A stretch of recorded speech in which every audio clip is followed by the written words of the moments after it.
बिस्मिल्लाहिर्रहमानिर्रहीम। अब जो हम एडिटोरियल देखेंगे वो है हमारे पास फॉरगॉटन रोहिंग्या। पहले हम ना इसकी थोड़ी हिस्ट्री देख लेते हैं कि रोहिंग्या का क्या मतलब है और इस एडिटोरियल में जो है वो क्या लिखा गया है। इसके लिए हमें देखना पड़ेगा थोड़ा सा बर्मा की हिस्ट्री को। जो वर्ड रोहिंग्या है उसका मतलब है इनहेबिटेंट्स ऑफ रोहांग, यानी कि रोहांग के रहने वाले। हुआ कुछ यूँ था कि जो म्यांमार है, जिसको पहले बर्मा कहा जाता था, उसका अब नया नाम जो है वो म्यांमार है। उसकी एक स्टेट है, उसका एक प्रोविंस है रखाइन स्टेट। अब रखाइन स्टेट में जो मुस्लिम कम्युनिटी है उन्होंने अपने लिए टर्म जो है वो उस कम्युनिटी ने अपने लिए एक नेम चूज़ किया। वो नेम क्या है? रोहिंग्या। उन्होंने अपने ख़ुद की रिप्रेजेंटेशन के लिए जो है ये वर्ड यूज़ किया। क्या मतलब? हमने देखा कि म्यांमार जो है, जिसका पुराना नाम बर्मा था, उसमें जो मुस्लिम कम्युनिटी रहती है उनके प्रोविंस रखाइन स्टेट में, वहाँ के रहने वाले मुसलमानों ने, मुस्लिम कम्युनिटी ने अपने लिए टर्म जो है यूज़ की अपनी रिप्रेजेंटेशन के लिए, वो थी रोहिंग्या।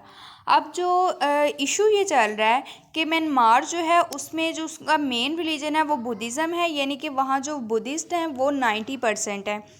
और हुआ कुछ यूँ कि जब ब्रिटिश से इन्होंने आज़ादी हासिल की 1948 में म्यांमार ने, तो म्यांमार की जो वहाँ पे गवर्नमेंट थी उसने क्या किया कि जो वहाँ पे मुस्लिम्स थे उनकी एग्जिस्टेंस से उन्होंने इनकार कर दिया। और वो मुस्लिम वहाँ से हज़ारों सालों से रह रहे थे। उन्होंने कहा चूँकि यहाँ मेजॉरिटी जो है वो बुद्धिस्ट की है, इसलिए जो मुसलमान हैं यहाँ पे ये आउटसाइडर्स हैं, इनको ये जगह छोड़ देनी चाहिए।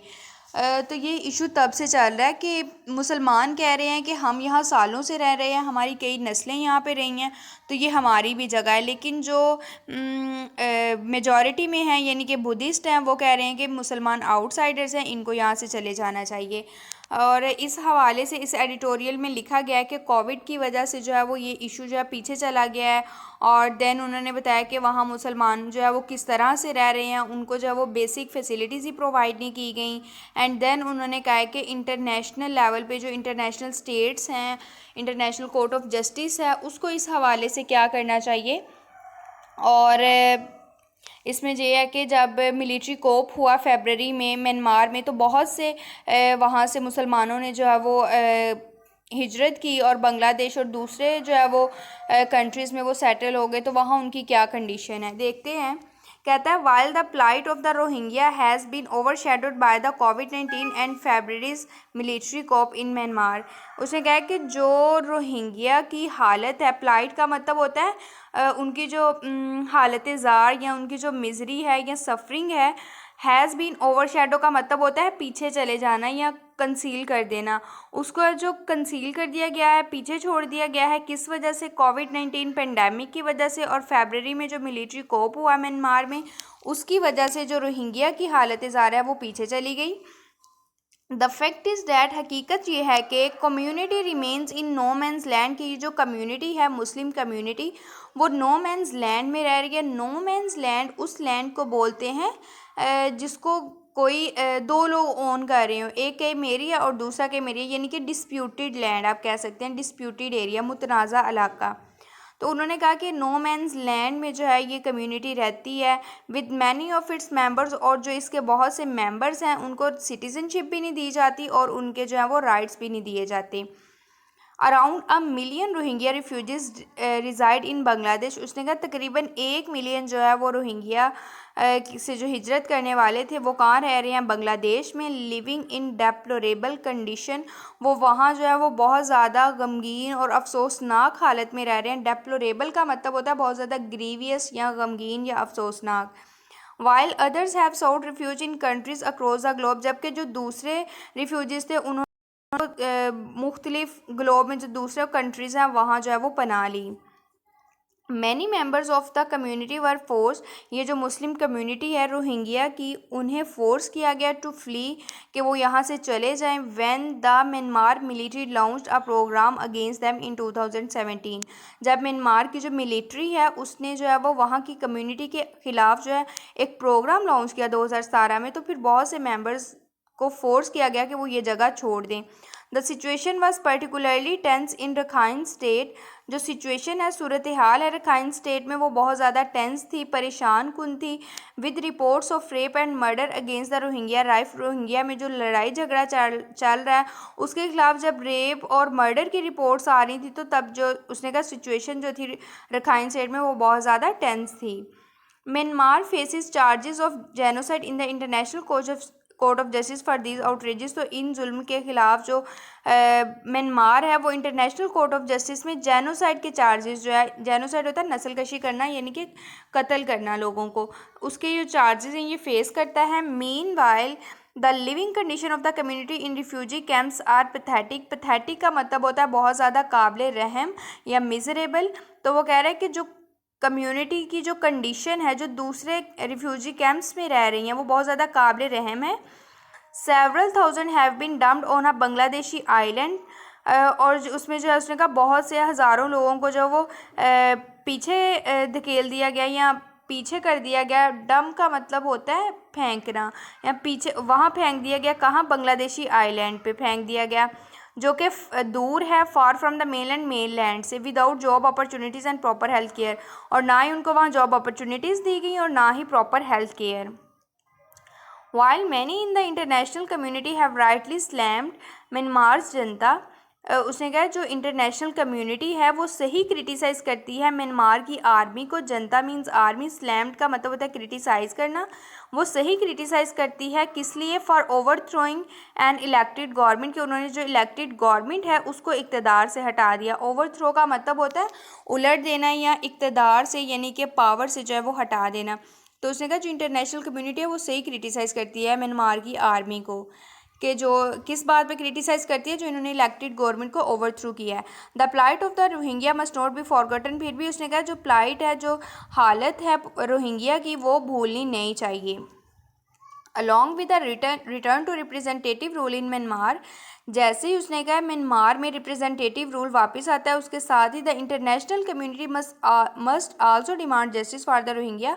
इंटरनेशनल कम्युनिटी को भी जो है वो जस्टिस डिमांड करना चाहिए, इंसाफ मांगना चाहिए रोहिंग्या के लिए। For long Myanmar's ruling generals have pushed xenophobic trope that the Muslims Rohingya are outsiders in the Buddhist majority nation.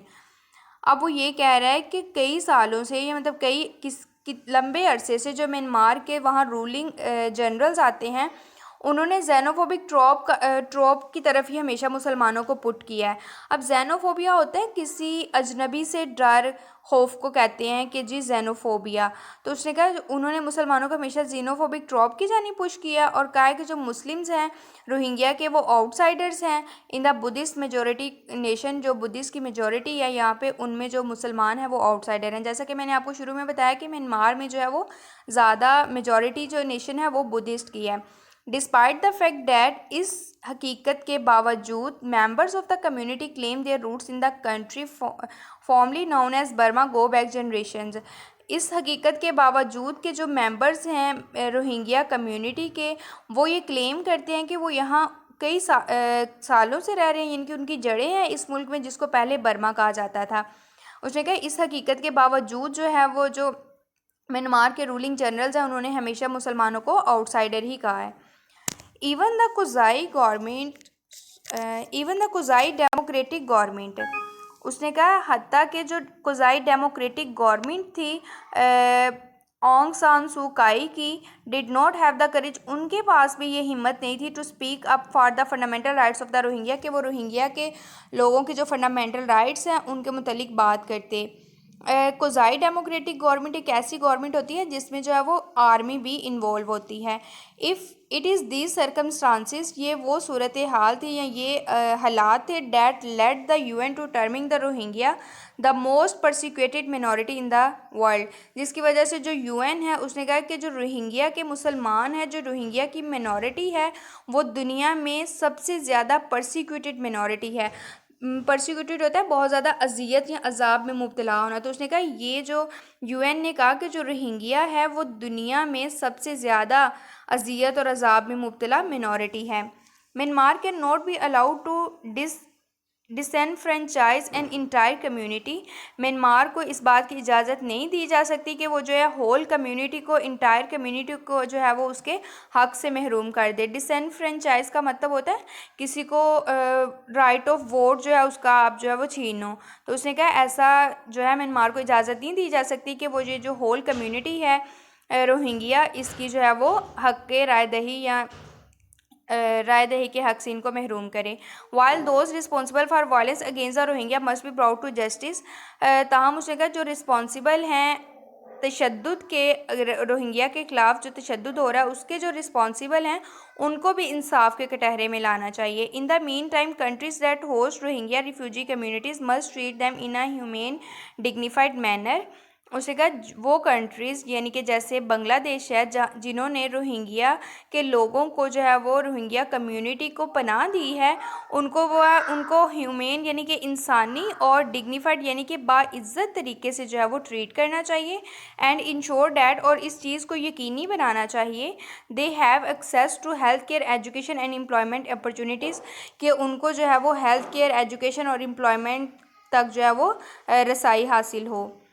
So it's all about this editorial. Channel को सब्सक्राइब करना और videos को लाइक करना मत भूलिएगा। नए एडिटोरियल के साथ मिलेंगे, तब तक के लिए इजाज़त दीजिए। अल्लाह हाफिज़।